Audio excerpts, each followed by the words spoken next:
গুরুদেবের বিধান তার মানে সত্যি হয়নি। আমার ছোট সাহেব আমাকে মৃত্যুর মুখ থেকে ফিরিয়ে নিয়ে এসছে।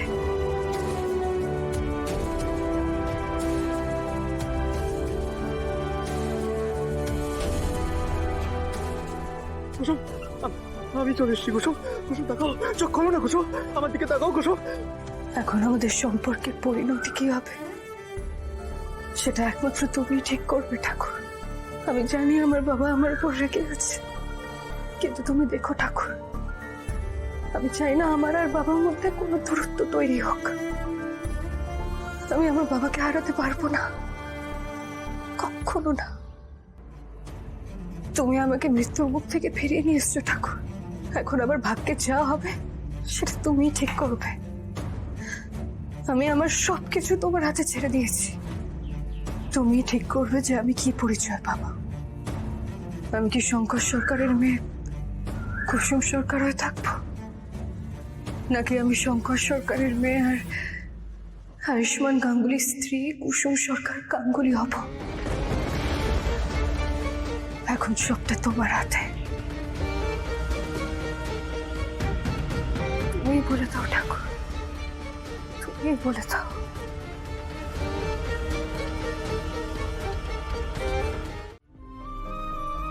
কি হলো, তুমি এরকম করছো কেন? তোমার কি হয়েছে বাবা, আমরা অন্তত বলো। আমি আমি তো কিছু করিনি। আপনি আমার জন্য কষ্ট করুন সেটা আমি চাই না। মানে কি বলছোটা কি? আর আমরা আপনি বলে ডাকছো কেন? বাবা না, বাবা না, কর্মচারী। আমি কর্মচারী, আপনি মালকিন। আমাকে এখন এই সম্পর্কটাই মেনে চলতে হবে। না না বাবা, তুমি এমন কথা বলো না, এমন কথা বলো না। তুমি আমাকে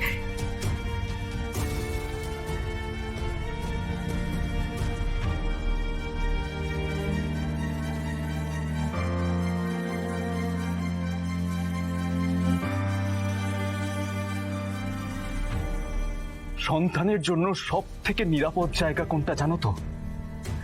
তার বাবা মায়ের ছায়া। আর কুসুমের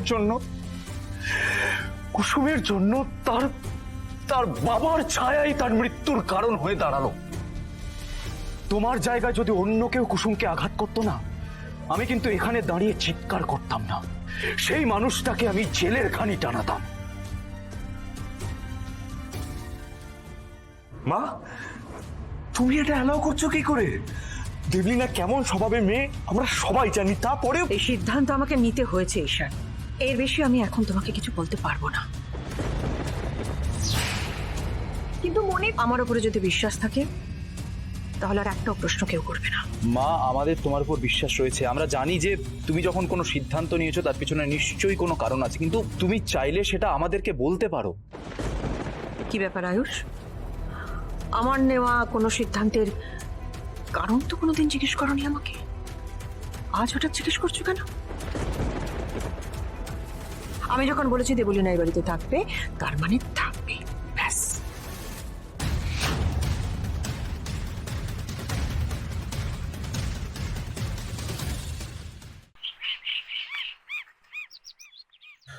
আপনি আদেশ করুন মালকিন, আমি আপনার সব আদেশ পালন করব, কিন্তু আপনাকে আমার জন্য কিচ্ছু করতে হবে না।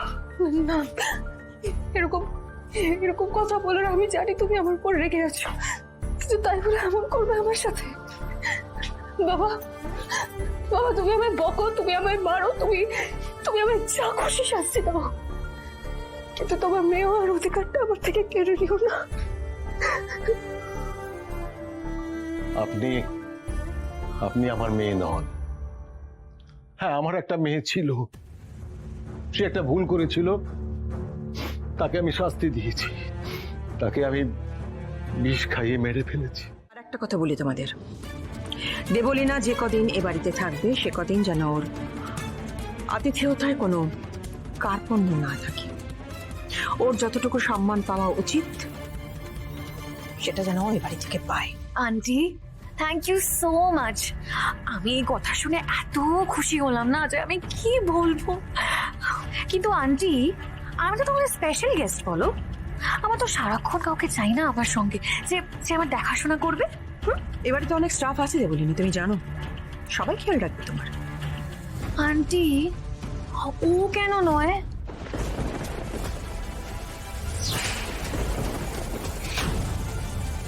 দেখো বাড়ির স্টাফদের থেকে তো বেটার বাড়ির ফ্যামিলি মেম্বার কেউ থাকুক না সাথে, দেখো খুব হোমলি ফিল হয়, তাই না?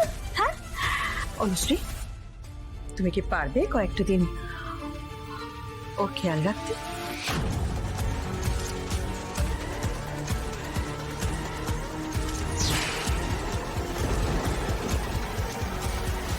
যে মা আর তার ছেলে একে অপরের থেকে কিচ্ছু আড়াল করতো না, সেই মা আজ তার ছেলেদের কাছ থেকে সত্যি আড়াল করছে। Well done Debolina. অনুশ্রী, ঘরে চলো, এসো। এসো।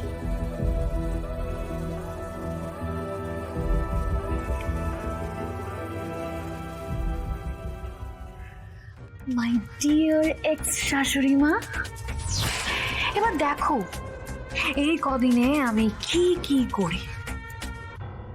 থাকো না কদিন, দেখো না কি হয়। এমনও তো হতে পারে তুমি শুধরে গেলে, কারণ আমিও তো আর হাত গুটিয়ে বসে থাকবো না। না, তুমি জিতে যাবে বলে বড় বড় কথাগুলো বলো না, তার কারণ জিততে তুমি পারবে না, আমি হলফ করে বলতে পারি। একটা কথা ভুলে যেও না, আমি এখানে এসেছি তোমার থেকে সব ছিনিয়ে নিতে, তোমাকে নিঃস্ব করে দেবো আমি, আর এটাই আমার